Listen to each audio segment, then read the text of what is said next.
Bem, então, a nossa aula de hoje basicamente vai tratar de uns teoremas aqui clássicos, né, para funções contínuas, que é o teorema do valor intermediário. Na aula passada, nós finalizamos, né, com o teorema de Weierstrass, né, de Bolzano-Weierstrass, de Weierstrass simplesmente, né, que é aquele resultado que fala sobre máximos e mínimos. Então, se a gente tem uma função contínua, definida no intervalo fechado limitado, então ela assume máximo e mínimo, que é um resultado que a gente usava com frequência lá em cálculo. Hoje, então, nós começamos com o teorema do valor intermediário, né? O que é esse teorema do valor intermediário? Vamos ver aqui no slide. Ele tem um enunciado bem simples, né? Um enunciado bem curto. Ele tem várias aplicações interessantes, né? A gente vai ver uma aqui, porque nós já vimos algumas em cálculo, né? Então, se vocês olharem lá o cálculo, né, o caderno de vocês de cálculo diferencial integral 1, vocês vão ver várias aplicações, né, deste resultado. E o que diz esse teorema, né? Esse teorema vai dizer que, olha, se nós tivermos uma função contínua, né, no intervalo também fechado e limitado, no caso AB aí, então f assume todos os valores entre f de A e f de B. Né? Vamos fazer um desenho para ilustrar isso, para a gente poder entender direitinho o que está acontecendo. Então, a situação é a seguinte, a gente considera aqui, deixa eu considerar um plano cartesiano, considera um plano cartesiano, e vamos fixar um intervalo AB, onde a função, nós temos definido uma função contínua. Então, por exemplo, vamos supor que AB seja exatamente esse intervalo aqui. Então, aqui nesse intervalo, suponha que esteja definindo uma função contínua, né? Então, digamos, uma função assim. Tá? Então, aqui está o gráfico dessa função, uma função f contínua. Então, o que diz esse resultado? Bom, aqui, só para a gente colocar, nós temos, então, f de A aqui, e aqui em cima, nós temos f de B. Tá? Então, o teorema do valor intermediário, né, essa palavrinha valor intermediário diz respeito exatamente ao valor que a função assume. Então, o valor intermediário que fica entre, né? Então, qualquer número real entre f de A e f de B vai ser imagem de alguém no domínio. É basicamente isso. Então, por exemplo,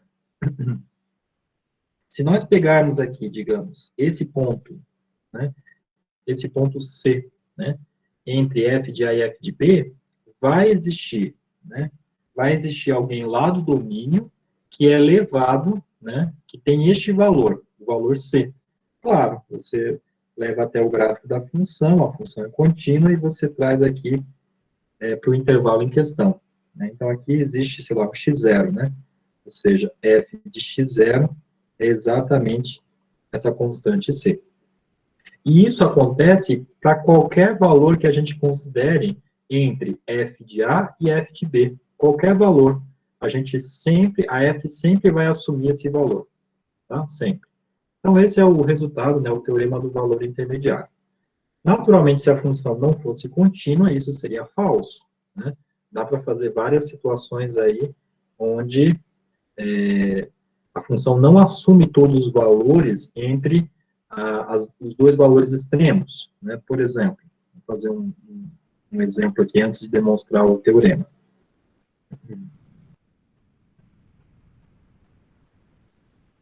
Suponha agora de novo o intervalo AB aqui. E agora vamos considerar uma situação onde você não tem uma função contínua. Então, digamos, vai até aqui. Depois daqui até lá, assumir esse valor. Tá? Então, aqui nós temos f de A, e aqui nós temos f de B. Certo?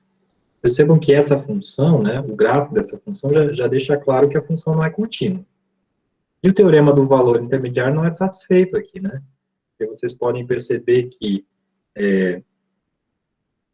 se a gente considera, por exemplo, esse valor aqui, né, próximo de f de B, perdão, a gente considera esse valor, essa constante C, não existe ninguém no domínio que é levado em C. Não tem. Se a gente traça aqui uma paralela em relação ao eixo X, essa paralela não toca o gráfico da função. Portanto, C não é imagem, né, de nenhum elemento do intervalo AB. Ou seja, o teorema do valor intermediário não é satisfeito aqui, justamente porque a hipótese, né, de continuidade ela é importante, né, ela é necessária. Ok? Bom, então tá. Agora, vamos então justificar, né, vamos provar exatamente esse teorema. A demonstração é um pouquinho extensa, né, mas vamos entender tudo o que está acontecendo ali, tá bom? Vamos lá. E depois, logo em seguida, a gente faz uma aplicação desse teorema. Eu vou apagar aqui, né, e vamos já justificar. Então, vamos lá, demonstração. Então, para simplificar, gente, a primeira coisa que a gente vai assumir aqui, bom, ali no desenho, né, ficou f de A menor do que f de B, né, nos dois desenhos, mas poderia ser o contrário, né, a função poderia ter um outro comportamento.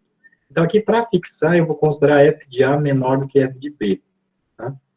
Então, fixamos f de A menor do que f de B, tá?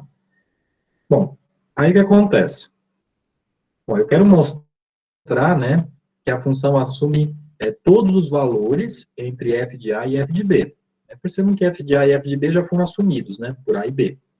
Então, eu vou pegar agora um valor entre A e B, como eu tinha feito antes com o C, né? Então, eu vou fazer assim, considere,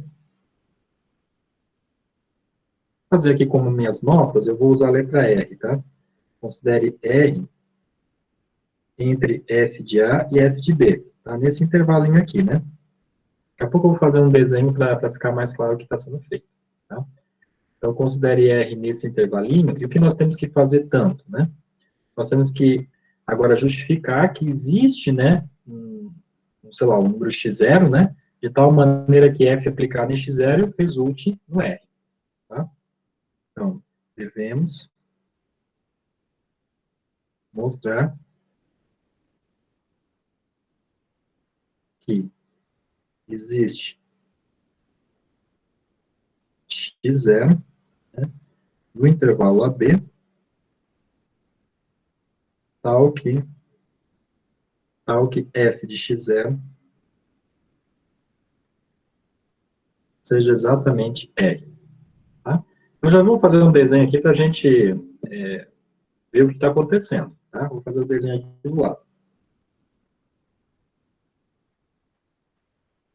Nós temos aqui o intervalo AB. A situação que a gente está considerando é exatamente essa, f de A menor do que f de B.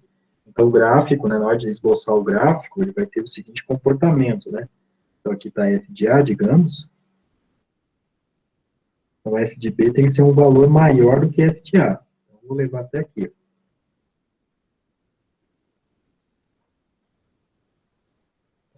E aí eu tenho que desenhar, bom, esse ponto pertence ao gráfico e esse ponto também pertence ao gráfico. Então, agora eu vou desenhar o gráfico de uma função contínua. Tá? Para simplificar, eu vou fazer um gráfico mais simples assim. Aqui a função está crescente, né? Mas não precisaria, ela poderia se comportar de várias formas, né? O importante é que seja uma função contínua. Tá? E agora, esse R, então, da onde que é esse R? Perceba, eu tomei um R no intervalo entre f de A e f de B. Né? Então, eu vou pegar o R, digamos, aqui, ó. Tá? Ali é o R. E aí, o que eu quero achar tanto? Eu quero achar um x0. Aqui é simples de achar, porque é só a gente traçar uma paralela em relação ao eixo x e depois descer uma vertical até esse eixo. E aí nós descobrimos quem é o x0. Mas o meu objetivo é justamente mostrar que existe esse x0. Tá bom? Mostrar. Então tá, a gente vai ter que fazer isso. Então, a primeira coisa a ser feita aqui, eu vou definir um certo conjunto, da seguinte forma.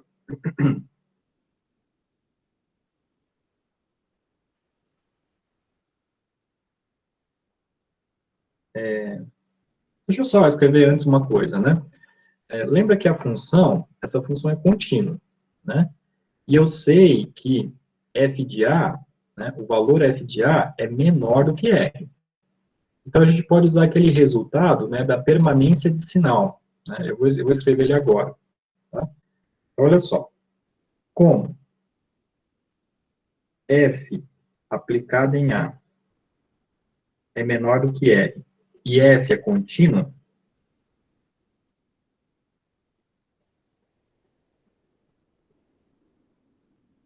pelo teorema da permanência de sinal, então TPS aí é o teorema da permanência de sinal, vai existir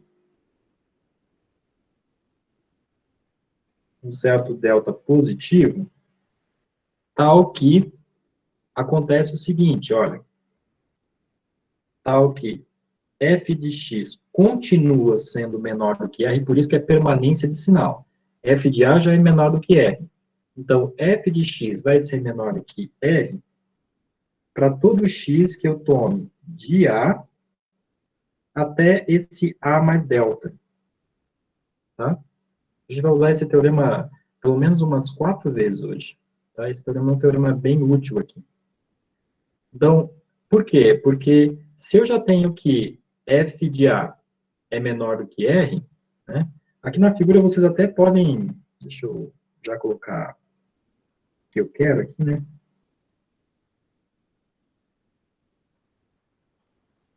O que eu quero é encontrar esse x0. Aí na figura vocês até podem ver, né, que do a até o x0, né, o x0 ali, a função é sempre menor do que r, né, para todo x que está nesse intervalinho. Só que eu não vou considerar x0, não. O teorema diz que existe uma vizinhança, no caso aqui um delta, de tal maneira que f de x fica menor do que r, para todo x de a até a mais delta. Tá? Então, no caso aqui, seria, digamos, esse a até, sei lá, até um a mais delta. Poderia ser o delta esse tamanho aqui, né? No caso, eu posso até fazer maior, mas eu sei que existe um delta, isso que importa. Tá? Por que eu tô fazendo uso desse teorema aqui? Porque eu posso definir o seguinte conjunto. Tá? Então, definimos o conjunto que eu vou chamar de x, vai ser o conjunto de todos os valores z do intervalo AB, tá? Tal que f de x fica menor do que r para todo x pertencendo ao intervalo que vai de A até esse Z. Ok? Vamos entender esse conjunto X que foi definido aí, gente. Então, esse conjunto X vai dizer o seguinte, olha, esse Z, ele vai indicar exatamente, opa, deixa eu usar outra cor, ele vai indicar exatamente o seguinte, olha, o Z, ele pertence ao intervalo AB, como vocês podem ver aqui, ó. Então, ele é o limitante. É o limitante superior, por quê? Porque, opa, olha que coisa. De A até B. Eita. De A até Z.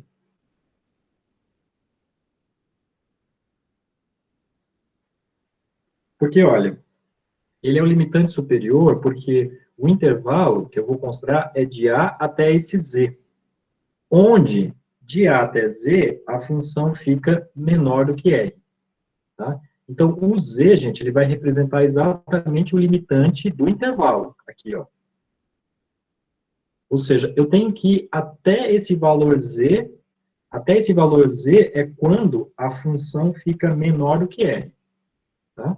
Então, esse é o conjunto X. Quando que um elemento pertence ao conjunto X?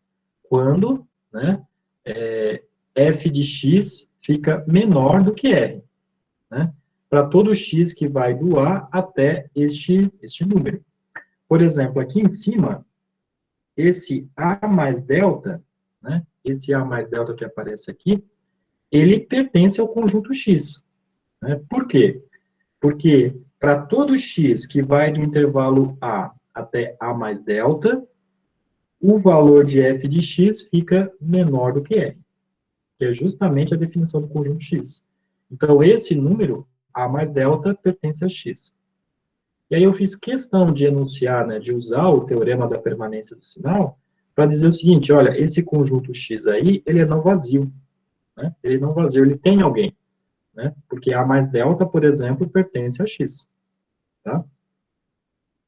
Daqui a pouco eu vou ter que usar, eu vou fazer uma outra figura considerando esse conjunto X aí, tá? Eu vou apagar essa figura aí. Então, olha só. Como A mais delta pertence a X, então a gente tem que X é não vazio, tá? X é não vazio. E além disso, né, gente, X, ele é formado por todos os E's de um certo intervalo AB. Então, esse X é um subconjunto dos reais, né? Porque AB é um intervalo real. Então, X é um subconjunto de R.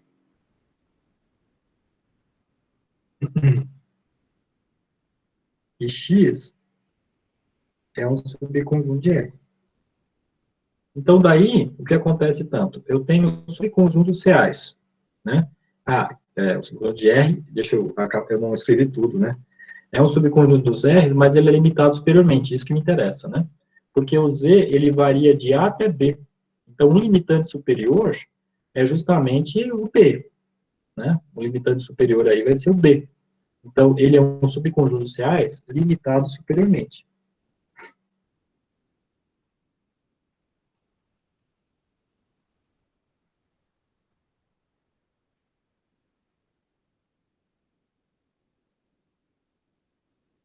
Ok? Ele é limitado superiormente. Então, ele é um subconjunto dos reais limitado superiormente e não vazio, então ele tem supremo. Tá? Logo, existe, né?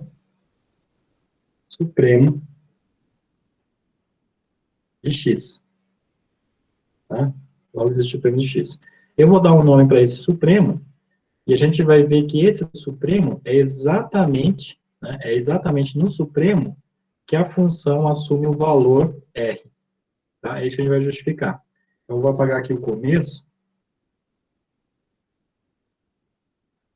Vou deixar até aqui esse conjunto X.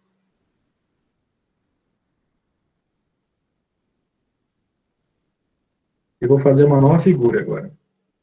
Para a gente entender direitinho agora com esse conjunto X, tá? Então, a situação é essa aqui, gente, ó. Eu tenho A, tenho B, tenho esse intervalo, F de A, F de B. Aqui eu fixei o R.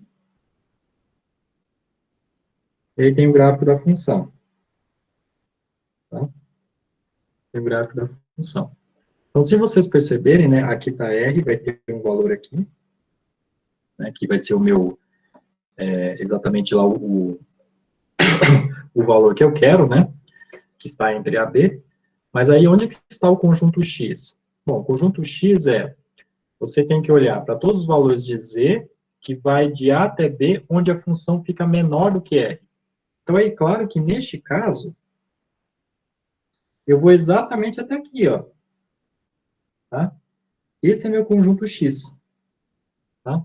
Porque todo mundo que está nesse intervalinho laranja, todo mundo, F aplicada neste cara vai ser menor do que R, né? Ó, é só você trazer lá para o gráfico, jogar lá para o eixo Y, e é claro que esse valor aqui, digamos, F de X, né? Esse valor é menor do que R. Tá? Então, meu X vai ser exatamente aquele conjunto em laranja ali. Então, esse conjunto em laranja, né, a primeira coisa é que ele é um conjunto não vazio, nós já vimos, né? Inclusive o A também, né, pertence ao conjunto X, né? Porque F de A é menor do que R. E ele é limitado superiormente. No caso, ó, o B, por exemplo, limita superiormente, né? Então, ele tem supremo. Esse supremo, então, eu vou dar um nome agora. Vamos lá. Seja, vou chamar de Z0, tá? Já que o sup de x, né? Já que x é formado pelos z's, né? Então, Z0 é o sup de x, tá? Bom, então, esse daí é o sup de x, né? E esse sup de x aí, no caso, né, ele vai pertencer ao intervalo AB, né? Pertence ao intervalo AB.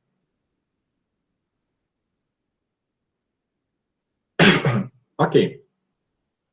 Bom, o que nós vamos primeiro justificar é, primeiro, que esse Z0, né? Esse Z0, então, na nossa figura, se a gente for colocar ele vai ser o sup desse conjunto em laranja. Então, esse sup tá com cara de ser esse cara aqui, ó. Deixa eu fazer toda a cor. Então, o Z0 tá com cara de ser esse cara aqui, ó. Né? E vocês percebem que na figura, né, o que indica tanto é que f aplicado em Z0 vai ser exatamente f. É o que nós vamos justificar depois. Tá? Então, primeiro a gente vai justificar que esse Z0 ele é maior do que A e ele é menor do que B. A primeira coisa é essa. Tá? Ou seja, ele está no intervalo aberto, né, está entre A e B. A primeira coisa é essa. E depois a gente mostra que f aplicado em Z0 dá exatamente o valor R. Ok? Então, vamos começar assim. Então, agora eu já posso apagar essa parte final, que não me interessa mais. E vamos, então, justificar agora. Então, a afirmação é de que Z0 é maior do que A e Z0 é menor do que B. Ok? Então tá, gente. A gente vai usar agora, na verdade, aquele teorema de permanência sinal duas vezes aqui, tá? Para mostrar essas duas coisas. Tá? Então, a gente tem o seguinte, ó. A gente tem que f de A é menor do que R, né? Aqui na figura nós temos exatamente... Aqui, desculpa, né? Eu botei B e A, mas é F... Aqui é F de A e lá em cima é F de B, né? Faltou colocar F na frente. Então, F de A é menor do que R. Então, eu posso usar aquele teorema da permanência de sinal para dizer o seguinte, olha. Então, pelo teorema da permanência de sinal, vai existir um delta 1, né, positivo, tal que f de x fica menor do que r, para todo x que eu pegue de A até A mais delta 1. Tá? De A até A mais delta 1. Então, daí eu já posso dizer o seguinte, olha, como f de x é menor do que r para todo x que vai de A até A mais delta 1, esse A mais delta 1 pertence àquele conjunto x.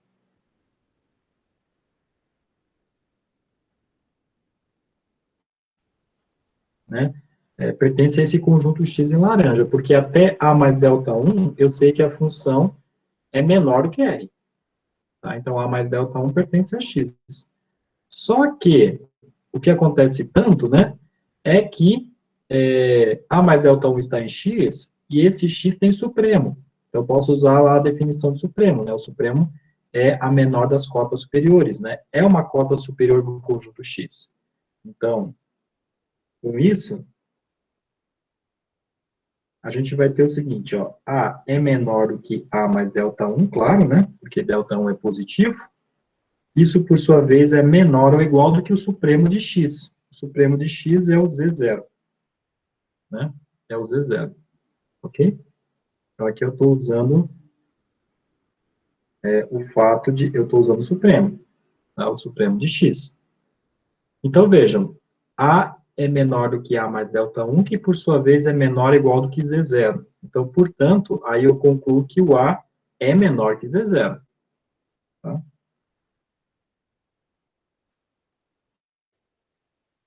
Ok? A é menor do que Z0, que é justamente o que nós queríamos. A primeira coisa é mostrar que Z0 é maior do que A. Tá feito. Tá? Agora vamos provar a outra parte, ou seja, mostrar que Z0 é menor do que B. Ok, vamos lá. Aí eu vou usar de novo o teorema da permanência de sinal. De novo. eu colocar um pouquinho mais para cima para poder caber. Então, a gente sabe que f de b, agora cuidado, né? F de b não é menor do que R, f de b é maior do que R. Tá? Então, isso implica, né, de novo, pelo teorema da permanência de sinal, de que vai existir um certo delta 2 positivo, tal que f de x também vai ficar maior do que R para todo x, né, que a gente pegue. Agora, tomar um certo cuidado aqui, né? Porque o B já é o fim do intervalo, né? E eu sei que f de B é maior do que R. Então, vai ter que existir um cara antes, né? No caso B, um cara anterior a B, onde a função também continua sendo maior do que R. Neste caso, eu vou indicar por B menos delta 2. Eu vou tirar delta 2. Para todo x pertencente a B menos delta 2 até B. Tá? B menos delta 2 até B. Bom, então, isso implica o seguinte. Bom, isso aqui, claro, que está no intervalo AB, né? Tá? Tá no intervalo AB. Então, significa o seguinte, até B menos delta 2, gente, né, a B menos delta 2, a função, ela é maior do que R, né? Ela é maior do que R. Então, eu posso afirmar o seguinte, olha, então, daí, aquele meu conjunto X, né, eu posso dizer que ele está contido, né, de A até B menos delta 2. Né? Por quê? Porque B menos delta 2, a função já fica maior do que R. Então, alguém antes, né, tem alguém antes que continua menor. Então, o nosso x vai ficar nesse conjunto, né, de A até B menos delta 2. Tá? Bom, agora é basicamente usar de novo o supremo. Né? Então, daí, né, eu tenho que Z0 agora vai ser menor ou igual do que B menos delta 2. Né? Por quê? Porque B menos delta 2, a função já fica maior do que R. Então, o Z0 é o supremo, né? Portanto, ele vai ter que ficar menor ou igual que B menos delta 2. Tá? E B menos delta 2, por sua vez, é menor do que B, né? Porque se eu tirei uma coisa positiva de B, ele fica menor do que B. Então, a conclusão aqui, né, é que esse número Z0, ele é, então, menor do que B. Tá? Z0 é menor do que B. Com isso, a gente prova a afirmação, né? Z0 é maior que A e é menor do que B, então faz sentido Z0 ser esse carinha aí em azul, né? Quer dizer, é o que nós temos que provar agora, né? Ou seja, o que eu vou provar agora é que F aplicado em Z0 é exatamente o valor R, tá? Exatamente o valor R. Então, vamos justificar agora. Então, eu vou apagar aqui algumas coisas e vamos justificar a parte final aqui do teorema, tá?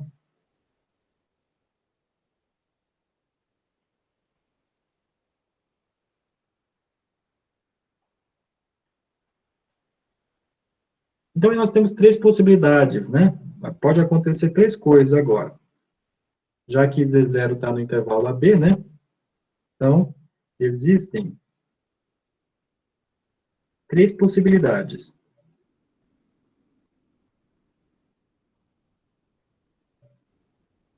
Primeiro, é que F aplicada nesse Z0 seja menor do que R. Tá? Ou F aplicada em Z0 seja maior do que R. Ou ainda, né, que é justamente o que nós queremos, é que F aplicada em Z0 seja R. E aí sim eu consegui encontrar um cara no intervalo AB, tal que F aplicada neste cara é justamente R. Então, o que eu vou mostrar aqui, gente, é que a primeira e a segunda situações, as possibilidades, a primeira e a segunda, elas não ocorrem, tá? Elas não ocorrem. Então, vamos começar justificando pela primeira. Então, notamos que 1 não ocorre. De fato. E aí você não vê que, de novo, eu vou usar o teorema da permanência de sinal, né? Porque, olha só, se eu tenho que f de z0 é menor do que e, e a função é contínua, pelo teorema da permanência de sinal, eu posso escrever isso aqui, ó. F de x continua sendo menor do que r para todo x que vai de z0 até um z0 mais delta 1. Tá? E delta 1 aqui é um cara positivo. Eu não falei antes, mas existe delta 1, né, positivo, tal que f de x é menor do que r, para todo x nesse intervalo, de z0 até z0 mais delta 1. Só que a gente já viu que antes, né, que de a até z0, né, a função já está em a, tá? Então, daí, de a até z0 mais delta 1, isso aqui já está em x, né, já está contido em x. Bom, porque a função fica menor do que r. De a até z0, nós já fizemos antes, nós já tínhamos concluído antes, né, de que a função esses elementos já estão em x. Eu agora acrescentei de z0 mais delta 1. Só que isso aqui vai dar um problema sério, né?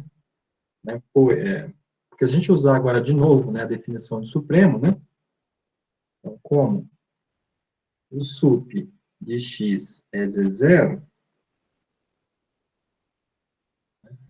teríamos o seguinte, olha. Eu estou dizendo o seguinte, que esse cara aqui, z0 mais delta 1, tem que ser menor ou igual do que o sup. Né? Z0 mais delta 1 menor ou igual do que... Z0 mais delta 1 menor ou igual do que o sup de x. E o sup é o z0. Então, vejam que eu tenho um absurdo aí, né? Como é que z0 mais delta 1 vai ser menor ou igual do que z0? Não pode.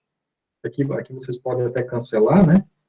E aí vocês concluiriam que delta 1 é menor ou igual do que zero. Isso aqui é absurdo, né? Porque o nosso delta 1 é positivo. Tá? Então, aí já entra um absurdo. Portanto, f de z0 menor do que r, né? Não ocorre. Tá?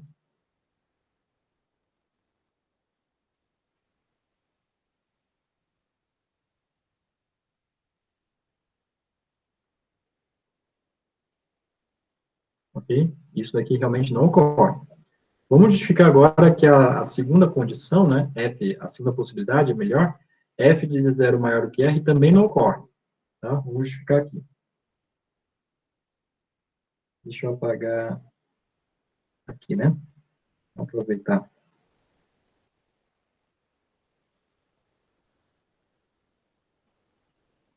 Notamos que 3, né, também não ocorre.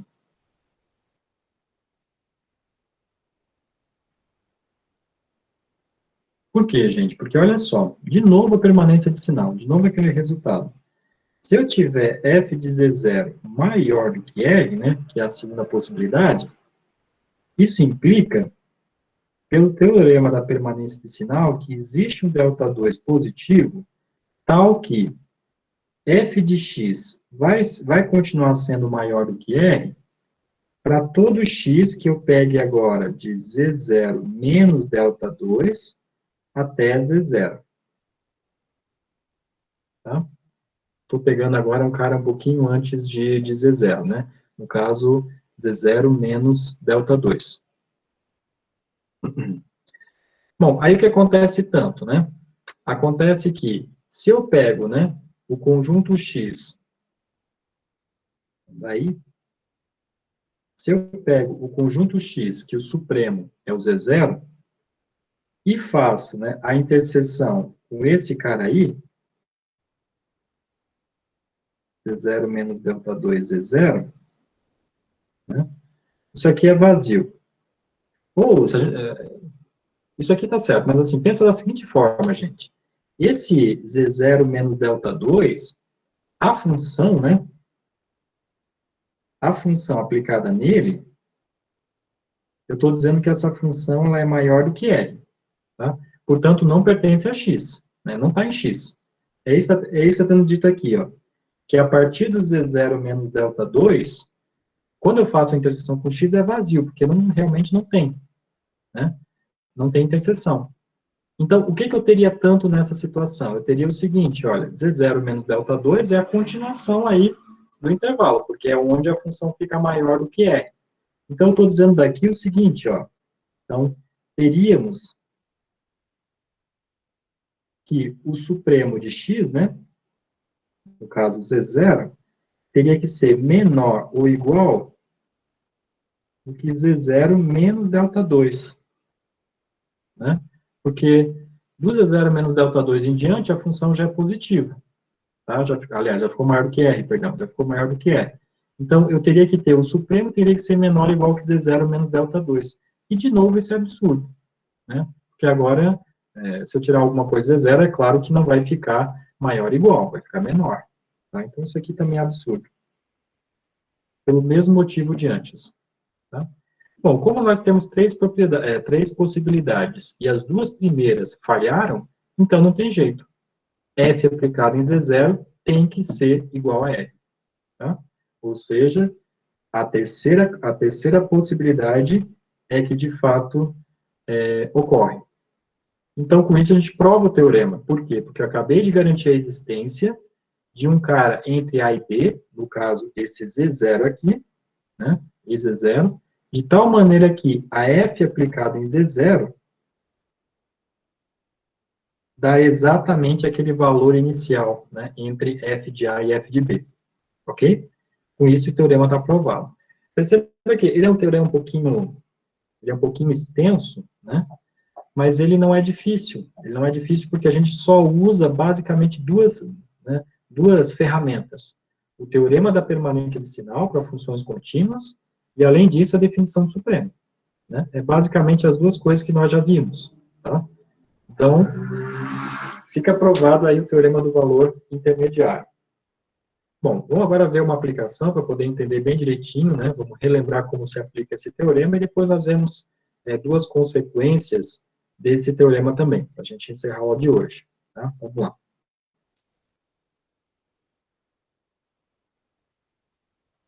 Então, essa é uma aplicação clássica do cálculo, né? Que vocês devem, talvez, né, imagino eu, que vocês usaram lá em cálculo numérico, né? Vocês estão cursando cálculo numérico, e um dos problemas iniciais do cálculo numérico é justamente encontrar raízes, né, de forma numérica mesmo, né? Usando alguns métodos. Vocês devem ter estudado o método da bissecção, por exemplo, né, que é o método clássico. Enfim, existem aí vários métodos para encontrar raízes, né, de equações, zeros de funções. E aqui nós temos uma situação, né, nós temos essa equação, né, cujo grau aí é 50, né, e o que nós queremos justificar é que essa equação que aparece aí tem pelo menos duas raízes reais distintas, né, duas raízes reais distintas. Então, vamos justificar isso.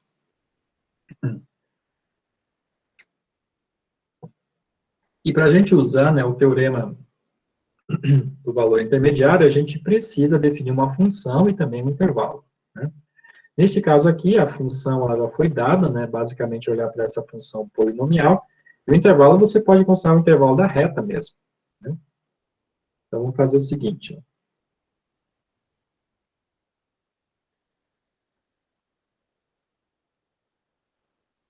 Eu vou chamar, então, a f de x como sendo exatamente essa função. É a função que define a equação que foi nos dada, né? Exatamente essa. Então, essa função f é uma função contínua, né? Porque é uma função polinomial. É uma função contínua em seu domínio. O domínio aqui, no caso, são os reais. Tá?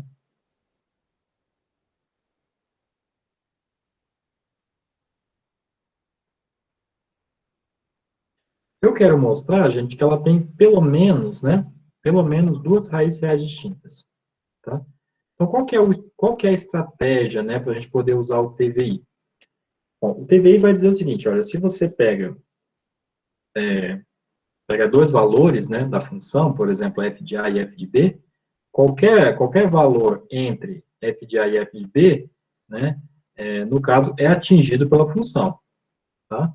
Então, a ideia para encontrar raiz é justamente pensar assim, Se eu sei que existe um valor onde a função é negativa, e eu consigo achar um valor onde a função é positiva, né? Como tem essa variação, né, de sinais, negativa para positiva, então tem que ter alguém, né, tem que ter alguém que, quando eu aplico a f, resulta em zero. Porque se ela tem um valor negativo e um valor positivo, né, vamos pensar assim, ó. Se ela tem um valor negativo aqui, então aqui está f de A, e tem um valor positivo, digamos f de B, estou dizendo assim, né, aqui está f de A, aqui está f de B, né, e a função é contínua, né? Então, tem que existir um valor entre A e B, na figura está bem claro para vocês, né? Tem que existir um valor entre A e B, esse, no caso, vai ser esse pontinho aqui, onde a f aplicada neste ponto vale zero, que é justamente um zero para a função. Ou, se pensar na equação, vai ser uma raiz da equação. Tá? No caso aqui, é o nosso x0, vamos dizer assim, né? Então, f aplicada em x0 vai ser igual a e. Então, se a gente quer usar o TVI, né, basta a gente garantir a existência de um valor onde a função é positiva e um outro valor onde a função é negativa. Então, nesse intervalo em questão, vai ter uma raiz. Tá? Bom, e aqui a gente sempre pensa nos valores clássicos, né, 0, 1, menos 1. Então, vamos pensar nesses valores. Tá? Vamos lá. Então, note que o que dá f, vamos aplicar em zero primeiro. O que dá f aplicado em zero, gente? Então, trocando o x ali por zero, vai dar o termo dependente, no caso é 1. Né? Ó, f aplicado em zero, então deu 1, 1 é positivo. Tá? Vamos pegar um outro valor para a função, não preciso de mais um valor. f aplicado em 1, por exemplo. Né? Então, se a gente trocar o x por 1, vai ficar x na 50 é 1, menos 4 vezes 1 elevado a 8 vai dar 1 também, mais 1. Né? Isso daqui dá menos 2, que é negativo. Opa, perceba que em 0 a função é positiva, em 1 a função é negativa. Né? Então, isso significa o seguinte, ó, pelo teorema do valor intermediário, né, vai ter que existir um certo x1 pertencendo ao intervalo 0, 1. Por que o intervalo 0, 1? Porque é exatamente os valores que a gente está considerando aqui, ó, os valores para x. Então, existe um certo x1 entre 0 e 1, tal que, quando eu aplico a f em x1, o resultado é zero. Né? Por que é zero? Né? Porque eu sei que, para f de zero, a função é positiva, e para f de 1, a função é negativa. Como ela tem um sinal negativo e um valor negativo e um valor positivo, o zero que está entre esses dois valores, né, o zero está entre menos 2 e 1, né, o zero ele vai ter que ser atingido por alguém. Tá bom? No caso aqui, eu estou constando x1. Então, esse x1 já é raiz. E essa raiz está onde? Essa raiz está no intervalo que vai de 0 até 1. Só que isso não prova, não justifica completamente a aplicação. Porque a aplicação diz que existem duas raízes reais distintas. Tá? Então, eu preciso encontrar uma outra agora. Né? Uma outra. Então, eu já vou fazer mais um teste agora. Eu vou considerar f aplicada em menos 1, por exemplo. Se eu pego a f aplicada em menos 1, o que dá tanto? Vamos lá. Menos 1 elevado a 50, 50 é par, menos 1 elevado a par, então é 1. Menos, menos 1 elevado a 8, 8 também é par, então, portanto, dá 1, vai ficar menos 4, né?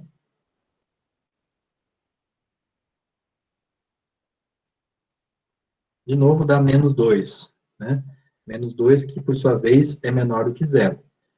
Mas eu já sabia, né, que f aplicado em zero, a gente calculou aqui em cima, vale 1, e é positivo. Então, perceba que tem uma variação de sinal. F aplicado em menos 1 é negativa, F aplicado em zero é 1, é positivo. Né? É positivo. Então, se tem um valor negativo e um valor positivo, o zero tem que ser atingido de acordo com o TVI, já que a função é contínua. Né? Então, de novo, pelo TVI, Existe agora um x2. Aonde está esse x2? Olha aqui para os valores que eu estou considerando. Menos 1 e 0. Então, no intervalo que vai de menos 1 a 0, tal que f aplicado em x2 vale 0. Tá? Existe esse x2. Portanto, né, gente, eu encontrei duas raízes, x1 e x2. Elas são distintas? São, porque x1 está no intervalo que vai de 0 até 1, e x2 está no intervalo que vai de menos 1 até 0. Né? Ambos são intervalos abertos. Portanto, x1 é diferente de x2 e são raízes. Ok? E são raízes. Ótimo. Então, a aplicação está resolvida, né? Inclusive, né, gente, o x2, pelo fato de estar entre menos 1 e 0, a gente já tem mais ou menos uma, vamos dizer assim, uma aproximação, né? Eu poderia considerar, talvez, o valor de x2 como sendo, sei lá, de x1, aliás, como sendo meio, por exemplo. Meio é uma aproximação para a raiz? É. Só que essa aproximação a gente não sabe se é uma aproximação boa ou não. Então, o que eu posso fazer tanto é começar agora a considerar valores entre 0 e 1 e ver se esse valor é positivo ou negativo e eu comparo, né, com o outro extremo, e aí eu consigo localizar melhor a raiz. Eu consigo localizar. Esse procedimento é basicamente o que um método numérico faz, né? Eu quero encontrar uma aproximação da raiz. Então, eu começo a diminuindo esse intervalo, né? E eu consigo garantir a existência da raiz por conta do teorema do valor intermediário. Tá? Então, o que vocês já viram em cálculo numérico, né, no sentido de obter raízes, né, esse método, em geral, está baseado, né, no teorema do valor intermediário. Tá? Então, tá bom, gente. Então, essa é a aplicação. Só trouxe uma para vocês, porque na próxima lista de exercícios vocês vão trabalhar com mais aplicações. Tá? Vamos ver mais um corolário agora deste resultado, mais uma consequência? Eu coloquei duas, mas a última eu vou deixar, essa última que envolve, que é um resultado que basicamente você obtém uma função crescente aqui, esse resultado eu vou deixar na lista para vocês pensarem, tá? Porque é uma aplicação quase que imediata do teorema do valor intermediário, tá? Vamos ver só essa aplicaçãozinha aqui, e aí nós fechamos a aula, né? Então, olha só o que diz esse resultado. Esse resultado vai dizer o seguinte, olha, se você tem um intervalo e a função é uma função contínua definida nesse intervalo, então a imagem desse intervalo, né, a imagem desse intervalo vai ser um intervalo também, tá? Vai ser um intervalo também. Deixa eu só fixar aqui as notações. Tá. Eu usei y1 e y2. Então vamos começar a justificar isso. Deixa eu só fazer um desenho para ficar mais claro para vocês, né, o que está acontecendo aqui também. Então, veja o seguinte, ó. Eu tenho aqui um certo intervalo, né, eu tenho um certo intervalo. E aí eu tenho uma função contínua definida nesse intervalo. Tá? Tem uma função. Então, esse é o gráfico da função. O que que dá a imagem desse intervalo? Né? São todos os valores que a função assume nesse intervalo. Então, é claro, né, gente, que a imagem vai ser exatamente isso aqui, ó. Né? Esse trechinho em azul, que é o intervalo. Então, basicamente, é isso que a gente vai demonstrar. Tá? Que aqui, no caso, eu tenho intervalo e aqui eu tenho a imagem, né, a imagem desse intervalo, a imagem direta desse intervalo, que é f aplicada em i. Então, esse intervalo em azul, né, esse conjunto em azul também é um intervalo. É o que nós vamos mostrar aqui agora. Tá? Então, como é que a gente vai mostrar isso? A gente vai primeiro pegar dois caras, né, que estão aí na imagem, e vão mostrar que qualquer valor entre esses dois caras vai ser atingido. Basicamente isso, e é uma consequência imediata do teorema do valor intermediário. Tá? Vamos lá.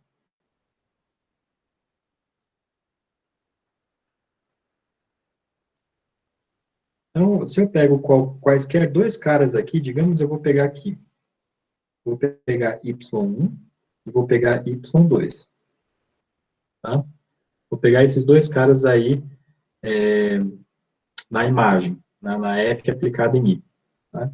Então, eu vou pegar y1, y2, pertencentes a f de i.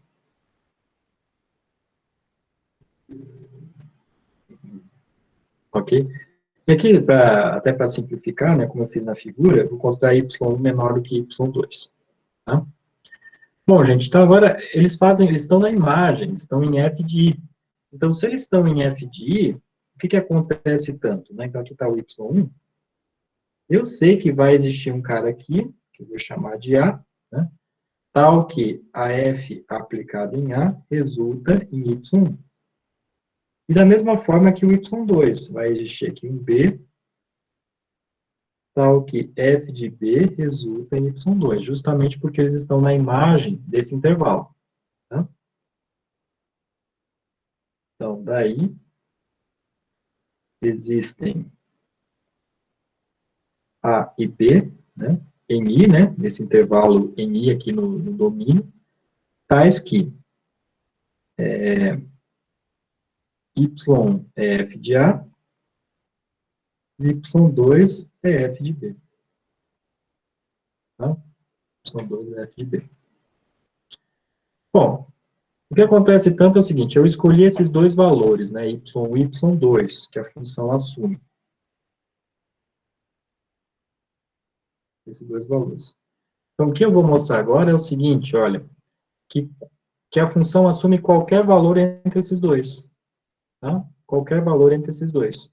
Então, se eu pegar um cara que está aqui entre y1 e y2, né, dado y0, né, no intervalo que vai de y até y2, né, como a função ela é contínua, né, como f é contínua,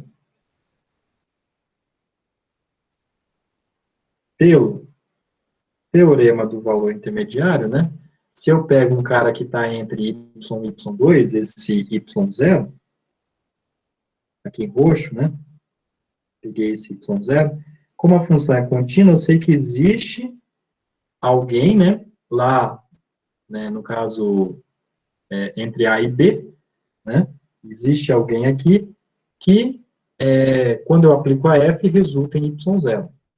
Tá? Então, pelo TVI, existe x0 no intervalo AB, tal que a F aplicada em x0 dá sempre y0. Né? Bom, o que acontece daí, gente, é o seguinte, então, esse y0 aí, eu fixei, ele é qualquer número, né, entre y1 e y2, né? Então, qualquer número entre y1 e y2, qualquer número, né, a função atinge esse número, né, a função assume esse valor. E esse y1 e y2 que a gente considera aí, são dois valores, né, na imagem, poderiam ser quaisquer dois valores. Então, dados quaisquer dois valores da imagem, eu sempre consigo, a função sempre assume seus valores intermediários, né? Então, é claro que o resultado disso, né, quando eu pego dois caras quaisquer, quando eu considero todas as possibilidades, né, eu vou ter exatamente um intervalo ali, né? Ou seja, f de fato vai ser um intervalo, porque dados dois caras em f de dados dois caras, todos os valores intermediários, eles são, então, atingidos. A função assume esses valores. Tá? Então, a consequência disso, né? Então, portanto, f de fato, é um intervalo. Ok? F de é um intervalo. Porque dados dois caras quaisquer, no caso aqui y1 e y2, todos os valores que estão entre eles são atingidos. Né? Então, não tem jeito, f de vai ser um intervalo. Não seria um intervalo se acontecer o seguinte, olha, se eu pego y1 e y2, algum valor ali dentro não é atingido. Então, isso aqui não resulta no intervalo. Né? Poderia ser, digamos, uma união de intervalos, mas não é um intervalo. Tá? Então, é um intervalo porque se eu pego dois valores, y e y2, em f de i, todos os valores intermediários são assumidos. Tá? Todos. Portanto, o resultado é um intervalo. Tá bom? E aqui, gente, o que eu vou deixar para vocês pensarem também na lista de exercícios é que se a função não for contínua, né, esse resultado não é válido. Tá? Então, dá para pensar em situações, em exemplos, onde, se você não tem a continuidade, você não garante que a f, a imagem, né, do intervalo, seja também um intervalo. Tá? Isso é falso. Tá? Isso é falso. E aí o resultado, né, o próximo corolário que está aqui, que eu vou deixar como exercício para vocês pensarem na próxima lista, também é uma consequência direta, né, do teorema do valor intermediário. Na verdade, esse resultado, ele é um resultado preliminar, né, para provar que se você tem uma função contínua e injetiva, né, então essa função ela é crescente. Tá? Então, é um exercício também que vai estar na lista, porque eu vou colocar esse resultado, em seguida já coloco esse resultado que envolve função crescente, tá? Porque a gente usa exatamente esse corolário para prová-lo. Então, ele diz assim, olha, se você tem uma função contínua no intervalo AB, e além disso, injetiva, né, se você pega qualquer C entre A e B, continua valendo que f de A é menor do que f de C, que é menor do que f de B. Tá? E aí, como sugestão aqui, gente, para vocês provarem esse resultado, vocês podem provar por absurdo, né? Supõe que f de C não está entre f de A e f de B. Né? Pensa assim, se f de C for menor do que f de A, e aqui eu estou assumindo f de A menor que f de B, né? Tenta pensar nesse caso, e aí você vai chegar numa contradição. Tá? E a outra situação possível é f de A menor do que f de B, que por sua vez é menor do que f de C.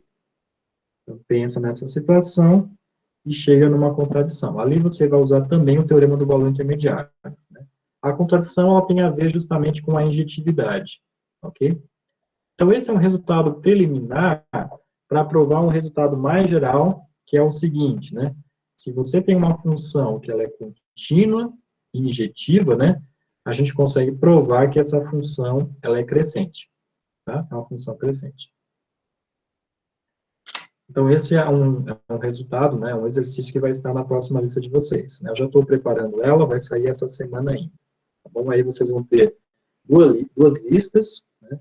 E com isso a gente fecha, né, essa primeira parte, vamos dizer assim, onde nós vimos limites e funções contínuas. Tá?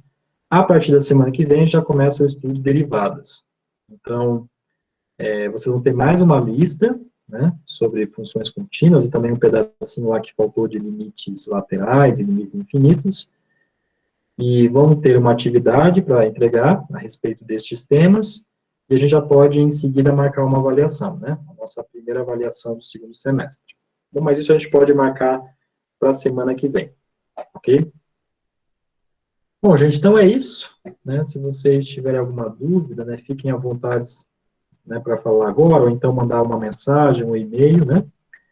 E é só, né? Agradeço aí a presença de vocês e nos vemos na semana que vem, ok?